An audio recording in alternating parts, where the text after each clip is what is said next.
नमस्कार बच्चों। आज हम बात करेंगे मुख्यमंत्री शिक्षित राजस्थान अभियान के तहत जो हमारा जनवरी माह में लिया गया आकलन है। आकलन एक अंग्रेजी विषय का कक्षा 7। तो हमारा पहला प्रश्न है, adding which prefix to the word possible form its opposite. यानी हमारे सामने जो पॉसिबल वर्ड है उसका प्रीफिक्स उपसर्ग क्या रहेगा। तो प्रीफिक्स के पीछे पॉसिबल का अर्थ होता है संभव बच्चों, तो इसका अपोजिट क्या आ जाएगा, इम्पॉसिबल यानी असंभव। तो हमारा जो डी ऑप्शन है वो सही रहेगा। प्रश्न संख्या 2, choose the correct suffix for the word child. Child शब्द के लिए सफिक्स हमें यूज करना है। सफिक्स का अर्थ होता है बच्चों प्रत्यय। तो हमारा जो चाइल्ड है, चाइल्ड के साथ क्या लगेगा बच्चों, हुड लगेगा, और हुड लगते ही क्या बन जाएगा, चाइल्डहुड। थर्ड क्वेश्चन बच्चों, choose the correct option to complete the sentence. यानी हमें सही ऑप्शन का यूज करते हुए सेंटेंस को कंप्लीट करना है। तो हमारा जो आंसर रहेगा, हमारा क्वेश्चन क्या है, after a long day of work. यानी पूरे दिन हमें कठिन परिश्रम मेहनत करने के बाद ऋतु फेल्ट कंप्लीटली, ऋतु को महसूस हुआ पूर्ण तरीके से एग्जस्टेड। एग्जस्टेड का मतलब होता है थका हुआ, यानी ऋतु बहुत ही थकी हुई महसूस हुई। एंड नीडेड टू रेस्ट, और उसको आवश्यकता थी किसकी, रेस्ट की। फोर्थ क्वेश्चन बच्चों, choose the correct option to complete the sentence. यानी सही ऑप्शन का यूज करके हमें सेंटेंस को कंप्लीट करना है। जैसे रिया वांटेड टू, रिया चाहती थी a new dress for the party. Party के लिए एक न्यू ड्रेस को क्या चाहती थी, वो खरीदना चाहती थी। तो खरीदने को बोलेंगे buy, B U Y, buy यानी खरीदना। अब देखो क्वेश्चन नंबर 5 क्या दिया हुआ है, select the correct punctuation for the following sentence. आपके सामने एक सेंटेंस दिया हुआ, उसके लिए सही पंक्चुएशन का यूज करना है। तो देखो लड़की क्या कहती है, मिसेज ओवल, यानी मिसेज ओवल है, ओवल है, उसको कहती है do you stay awake all night. क्या आप पूरी रात जगती हो या जगते हो। तो ओवल है ना, ओवल यानी जो उल्लू होता है, उसकी पत्नी को कहती है क्या तुम पूरी रात जगती हो। तो क्या तुम जगती हो, तो इसके लिए क्या आएगा बच्चों, क्वेश्चन मार्क आ जाएगा। तो हमारा डी ऑप्शन सही रहेगा। Question number 6, which of the following is a correctly written sentence. कौन सा सेंटेंस है जो एकदम सही लिखा हुआ है। तो देखो बच्चों, जो हमारा पहला सेंटेंस और फोर्थ सेंटेंस है, दोनों में फिनिश्ड है, एक में फिनिश है। तो देखो ऑलवेज हमारे सामने यहाँ पे क्या दिया हुआ है, एक सेंटेंस में वर्ड दिया हुआ है। तो ऑलवेज का अर्थ होता है हमेशा, और ये प्रेजेंट सिंपल टेंस में होता है, यानी वो हमेशा कार्य करता है। तो एक सार्वभौमिक सत्य वाली बात हुई। तो I always finish my homework before dinner, यानी मैं डिनर के पहले हमेशा मेरा अपना कार्य कंप्लीट कर देता हूँ। अब देखो प्रश्न संख्या 7, choose the opposite of difficult. Difficult का अर्थ होता है कठिन, तो कठिन का हमें अपोजिट लिखना है फ्रॉम द गिवन सेंटेंस। इस सेंटेंस के बारे में, तो the teacher explain the problem in such an easy way. यानी टीचर ने क्या किया, एकदम सरल तरीके से उस प्रॉब्लम को एक्सप्लेन किया, that everyone understood it immediately, ताकि सारे जो एवरीवन थे सभी अच्छे से समझ गए। तो देखो इजी का जैसे डिफिकल्ट हो गया, डिफिकल्ट यानी कठिन है, तो कठिन का क्या हो जाएगा, सरल, इजी। तो हमारा बी ऑप्शन से रहेगा। अब देखो क्वेश्चन नंबर 8 क्या कह रहा है बच्चों, चूज द सिनोनिम, समानार्थी शब्द ढूंढना है ऑफ सोरो। सोरो का अर्थ होता है दुख, फ्रॉम द गिवन सेंटेंस, इस सेंटेंस से। तो देखो सेंटेंस क्या दिया हुआ है, despite the bright sunshine Deepak felt a deep sense of grief. यानी चमकदार सूर्य की रोशनी में दीपक थोड़ा सा दुखी महसूस हुआ, गहरी चिंता में चला गया। तो यहाँ जो ग्रीफ दिया हुआ है वो उसका अर्थ होता है दुख। तो ए ऑप्शन सही रहेगा। Question number 9, choose the correct option to complete the sentence. Sentence के लिए हमें सही जो ऑप्शन को चूज करना है। जैसे द टीचर स्टूड, टीचर खड़े हुए, कहा द स्टूडेंट्स के सामने, तो in front of the students giving instruction, उनको कुछ इंस्ट्रक्शन दिए for the class project, class project के लिए। अब देखो question number 10, select the correct question to the answer given by Sona to Manu. यानी सोना ने मनु को कौन सा क्वेश्चन किया। तो देखो मनु क्वेश्चन करेगी वो हमें बताना है, लेकिन सोना आंसर क्या दे रही है, Arjun and Priya are studying in the same class. Arjun और प्रिया क्या करते हैं, एक ही क्लास में पढ़ते रहे। तो क्वेश्चन करेगा what are Arjun and Priya doing. Arjun और प्रिया क्या कर रहे हैं, तो वो क्लास में पढ़ रहे हैं। तो ये ऑप्शन सही रह जाएगा।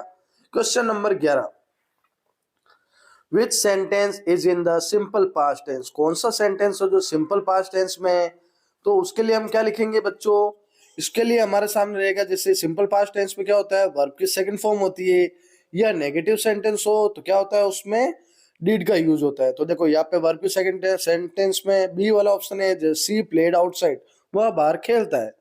फिर देखो question number 12, Lavanya playing cricket since this morning, वो इस सुबह से यह सुबह से खेल रही है। लवन्या एक वचन है, इसलिए क्या आ जाएगा, इज आ जाएगा, क्योंकि ये टेंस कौन सा है, प्रेजेंट टेंस है। अब आगे हमारे सामने एक पैसेज दिया हुआ है जिसे हमें सावधानी पूर्वक पढ़ना है और हमें उस क्वेश्चन के हल करने। तो देखो क्या दिया हुआ है passage. Rahul loves flying kites, Rahul को पतंग उड़ाना बहुत पसंद है। एवरी संडे, प्रत्येक रविवार को। तो आगे क्या है हमारे सामने, ही टेक्स हिज काइट्स, वो अपनी पतंग लेता है, and goes to the field near his house, वो एक घर के पास में एक मैदान है, वहां उसे उड़ाने के लिए जाता है। He enjoys flying his kites when he the wind is just right, जैसे जो हवा होती है ना एकदम सही होती है, उस समय वो पतंग को उड़ाता है। तो जैसे ही वो पतंग उड़ाता है, he enjoys flying the kite when the wind is just right, जब हवा सही होती है ना तो वो पतंग को उड़ाता है। समटाइम्स, कभी कभी, हिज फ्रेंड्स जॉइन्स हिम, कभी कभी उसके दोस्त भी उसको ज्वाइन करते हैं। And they have kite flying competition, और वो एक दूसरे से कंपटीशन रखते हैं पतंग उड़ाने का। वन संडे, एक रविवार को क्या हुआ, हिज फ्रेंड अमित सेड, उसके दोस्त जो अमित था ना उसने कहा, Rahul your kite is flying higher than mine, तुम्हारा पतंग है ना वो मेरे पतंग से बहुत ज्यादा ऊपर उड़ रहा है। राहुल स्माइल, राहुल मुस्कुराया, एंड रिप्लाइड, और कहा, इट इज बिकॉज, ये क्योंकि, I waited for the perfect wind, क्योंकि मैं अच्छी हवा के लिए इंतजार करता हूँ, सही हवा के लिए। देयर फ्रेंड प्रिया डिड, तभी वहां उसकी मित्र प्रिया आ गई। Let's see whose kite can stay in the air the longest, किसका पतंग सबसे ज्यादा लंबाई में रहेगा, उसके लिए हम देखते हैं। तो the three friend cheered as a colourful kite soared through the sky, और आकाश में जो पतंग उड़ रहे थे उसके लिए सभी ने चीयर किया। राहुल्स फादर, तभी राहुल के पिताजी आए, वॉचिंग फ्रॉम ए डिस्टेंस, दूर से देख रहे थे। Called out, don't forget to have fun and help each other, यानी एक दूसरे पे फन मत करो, मजाक मत करो, और एक दूसरे की मदद करो। Rahul nodded and said, Rahul दुखी हुआ और उसने कहा, वी विल डेड, हाँ पिताजी हम ऐसा करेंगे। अब देखो प्रश्न संख्या 13, what did Priya during the kite flying, जब पतंग उड़ रहा था तो प्रिया ने क्या कहा, तो उसने कहा, to see whose kite can stay in the air the longest, किसका पतंग है सबसे तेज ज्यादा आकाश में लंबा उड़ेगा।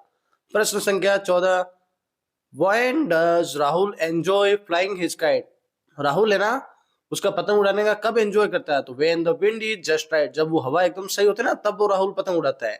और what did Rahul's father suggest, Rahul के पिताजी ने क्या कहा, don't forget to have fun and help each other, यानी एक दूसरे से फन नहीं करना चाहिए और कभी और एक दूसरे की मदद करनी चाहिए। अब देखो आगे एक पोस्टर दिया हुआ है, उस पोस्टर को पढ़ना है और क्वेश्चन आंसर को सोल्व करने हैं। Stay healthy stay happy, a campaign to build healthy habits, यानी स्वस्थ जीवन के लिए कैंपेन रखा गया है। Tomorrow your health is your wealth, आपके स्वस्थ ही आपका धन है। लेट्स लर्न हाउ, कैसे सीखेंगे, तो उसमें कुछ हेल्थी हैबिट्स है, यानी कुछ सीक्रेट्स है, एक्सरसाइज करनी है, कुछ हेल्थी ईटिंग खाने का होगा, और मेंटल वेलबींग उसके बारे में होगा। तो health is not a goal, it's a way of life, यानी एक जीवन जीने का हमारा गोल है। अब देखो क्वेश्चन नंबर 16 क्या कह रहा है, what is the main goal of the school health awareness campaign, ये जो स्कूल का हेल्थ अवेयरनेस कैंपेन लगा ना उसका क्या गोल था, लक्ष्य क्या था, तो to teach students about health habits, यानी बच्चों को स्वस्थ जीवन के बारे में बताना। फिर 17 क्वेश्चन है, why did the poster include fun physical activities like dance और योगा, तो पोस्टर इसमें क्या कहा गया है जिसमें योगा और डांस को क्यों जोड़ा गया है, to make exercise enjoyable and engaging, यानी उसमें हम अच्छे से एक्सरसाइज कर सके और एंगेज रह सके। Question number 18, what is the purpose to discussing mental health in the campaign, mental health के बारे में क्या बताया गया है, to help students understand the importance of emotional wellbeing, यानी अपने जो इमोशनल वेलबींग है, हमारे जो शरीर की जो इमोशनल बातें हैं ना उनको हम समझ सके। क्वेश्चन नंबर 19 दिया हुआ है, चूज द एडजेक्टिव, विशेषण को हमें पता लगाना है। तो सेंटेंस क्या है, द कलरफुल बैलून्स, बैलून्स यानी गुब्बारे होते हैं, और बैलून्स की विशेषता कौन बता रहा है, कलरफुल, रंगीन, तो ये हमारा ए ऑप्शन सही रहेगा। अगला प्रश्न है और लास्ट क्वेश्चन है, चूज द प्रोनाउन, प्रोनाउन का हमें चूज करना है। प्रोनाउन यानी होता है सर्वनाम। तो रिया लव्स बुक्स, रिया को बुक्स पसंद है, एंड शी रीड्स एवरीडे, और वो उसको रोजाना पढ़ती है। तो रिया के लिए यहाँ पर सी है, तो एस एच सी हमारा क्या रहेगा, प्रोनाउन रहेगा। तो बच्चों इसी के साथ आज हमने क्लास 7 का आकलन 1 का सॉल्यूशन देखा, क्लास 7 इंग्लिश। अगले वीडियो में हम देखेंगे क्लास 8 इंग्लिश का आकलन का सॉल्यूशन। तो इसी के साथ चैनल के साथ बने रहे, वीडियो को सब्सक्राइब करें, चैनल को सब्सक्राइब करें, वीडियो को ज़्यादा से ज़्यादा शेयर करें।